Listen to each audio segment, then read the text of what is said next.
కాంగ్రెస్ లో ఎదిగి కాంగ్రెస్ పైనే విమర్శలు చేయడం వైసీపీకి అలవాటన్నారు పీసీసీ మాజీ అధ్యక్షుడు గిడుగు రుద్రరాజు. విజయసాయిరెడ్డి కూడా అలాగే విమర్శలు చేస్తున్నారని మండిపడ్డారు. త్వరలో కాంగ్రెస్ లోకి భారీగా చేరికలు ఉంటాయంటున్న రుద్రరాజుతో మా ప్రతినిధి Shiva face to face.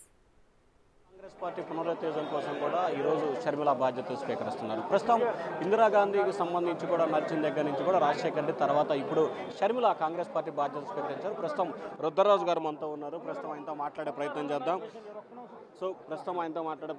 Congress పార్టీకి సంబంధించి ఏ విధంగా కొనసాగబోతా ఉంది, ఏంటి అంటే భవిష్యత్తుకు సంబంధించి గతానికి ఇప్పటికీ చాలా వ్యత్యాసం ఉన్న పరిస్థితి కనిపిస్తూ ఉంది. సో ఈ నేపథ్యంలో ఈ భవిష్యత్తుకు సంబంధించి కూడా కాంగ్రెస్ పార్టీ ఏ విధంగా ముందుకెళ్ళబోతా ఉంది, ఏంటి అనే కార్యాచరణ అంటే 10 సంవత్సరాల విరామం తర్వాత పూర్తి స్థాయిలో కాంగ్రెస్ యాక్టివ్ రోల్ రాబోతుంది. సార్ చెప్పండి, కాంగ్రెస్ పార్టీ 10 సంవత్సరాల తర్వాత అంటే మీరు అధ్యక్షుడిగా ఉన్న తర్వాత ఇప్పుడు కొంత యాక్టివ్ రోల్ వచ్చింది, ఇంకా యాక్టివ్ రోల్ రావాలంటే ఎటువంటి ప్రణాళికలు తీసుకోబోతుంది? డెఫినెట్గా ఈరోజు షర్మిల గారు ఛార్జ్ టేక్ ఓవర్ చేసిన తర్వాత పార్టీ ఎగ్జిక్యూటివ్ మీటింగ్ని కాల్ఫర్ చేశారు 4 గంటలకి. సో దాంట్లో జిల్లా కాంగ్రెస్ అధ్యక్షులు, నగర అధ్యక్షులు, మా political affairs committee, coordination committee, vice ప్రెసిడెంట్లు, జనరల్ సెక్రటరీలు, సీనియర్ నాయకులు అందరూ కూర్చుంటారు. దాంట్లో ఒక యాక్షన్ ప్లాన్ని డిస్కస్ చేయడం జరుగుతుంది. దాని తర్వాత ఆవిడ ఏమేం చర్యలు తీసుకోబోతున్నారు అనేటువంటి చెప్పడం జరుగుతుంది. సార్ 2004, 2019, 2009లో కాంగ్రెస్ పార్టీ విజయం సాధించారు. ఆ తర్వాత ఘోర పరాజయం చెందారు. కానీ కాంగ్రెస్ పార్టీని ఆంధ్ర ప్రజలు నమ్మరు, పామునే నమ్ముతారని చెప్పి కొద్దిసేపు క్రితం విజయసాయి ట్వీట్ చేశారు. విజయసాయిరెడ్డి గారు వారి అభివృద్ధి అంతా కాంగ్రెస్ పార్టీ నుంచే. రాజకీయంగా అవగాహన లేనటువంటి వ్యక్తి విజయసాయిరెడ్డి. వీళ్ళంతా కూడా ప్రొఫెషనల్స్గా ఏదో ఉద్యోగాలు చేసుకునేటువంటి వాళ్ళు. రాజకీయాల్లో 2+2 ఎప్పుడు 4 కాదు.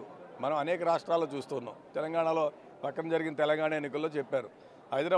గ్రేటర్ హైదరాబాద్ ఎన్నికలు జరిగిన తర్వాత కాంగ్రెస్ పార్టీ 2 కార్పొరేషన్లు గెలిచింది. బై ఎలక్షన్స్లో మాకు కడప జిల్లాలో బద్వేల్లో జరిగితే 7,000 ఓట్లు వస్తే అక్కడ వాళ్ళకి కరీంనగర్ జిల్లాలో, ఉమ్మడి కరీంనగర్ జిల్లాలో 2,000 ఓట్లు వచ్చాయి. ఆ తర్వాత కాంగ్రెస్ పార్టీ అధికారంలోకి వచ్చినటువంటి పరిస్థితి. సో డెఫినెట్గా ఒక అనూహ్యమైనటువంటి ప్రజాస్పందన కాంగ్రెస్ పార్టీ అంటే. 2 ప్రభుత్వాలను చూశారు, 2 రీజనల్ పార్టీలను చూశారు, దోచుకోవడం, దాచుకోవడం. సో కాంగ్రెస్ పార్టీ అయితే అన్ని వర్గాల ప్రజలకు సంబంధించింది. కాంగ్రెస్ పార్టీలో ఎస్సీ, ఎస్టీ, బీసీ, మైనారిటీ అన్ని వర్గాల ప్రజల్ని ఆదరించేటువంటి పార్టీ కాంగ్రెస్ పార్టీ. సో డెఫినెట్గా రాజశేఖర రెడ్డి గారి లెగసీ ఏదైతే ఉందో 2004 నుంచి ఉచిత విద్యుత్ నుంచి ఈ రాష్ట్రంలో చేసిన అభివృద్ధి సంక్షేమం అంతా కాంగ్రెస్ చేసింది. దళితులకి సప్లాన్ కాంగ్రెస్ పార్టీ ఇచ్చింది, మైనారిటీకి రిజర్వేషన్ కాంగ్రెస్ పార్టీ ఇచ్చింది, అనేకమైనటువంటి ఎకనామికలీ బ్యాక్వర్డ్ క్లాసెస్ అందరికీ కూడా ఫీజు రియంబర్స్మెంట్ కాంగ్రెస్ ఇచ్చింది.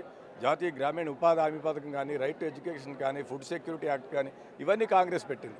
సో ఈ రాష్ట్ర ప్రజలు అనుకుంటున్నారు ఈ రాష్ట్రంలో కాంగ్రెస్ అయితేనే బాగుంటుంది డెఫినెట్గా.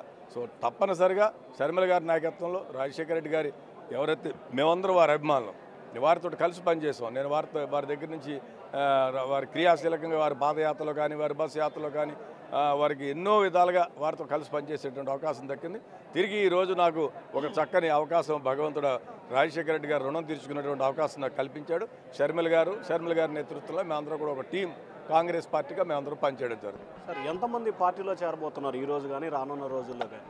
అంటే అదంతా షర్మిల గారు అనౌన్స్ చేస్తారు పార్టీ అధ్యక్షురాలుగా. సో ఇక ఏదున్నా కూడా మేము ఆవిడతో షేర్ చేసుకుంటాం. She will be announcing it. So ఇది మొత్తం మీద చూసుకుంటే గతానికి భిన్నంగా కాంగ్రెస్ పార్టీ ఇక నుంచి ఆంధ్రప్రదేశ్లో పనిచేయబోతోంది. సో ఈ పని చేయడానికి నిదర్శనమే ఇప్పటివరకు ఏ విధంగా ఉందో ఇక నుంచి మరో రకంగా ఉంటుంది. ఖచ్చితంగా రానున్న రోజుల్లో షర్మిల నేతృత్వంలో ఖచ్చితంగా 2 ప్రాంతీయ పార్టీలని తలదన్నే రీతిలో కాంగ్రెస్ పార్టీ విజయం సాధిస్తుందని చెప్పి కూడా ప్రస్తుతం తాజా మాజీ అధ్యక్షులు రుద్రరాజు చెప్తున్నారు. Vote studio.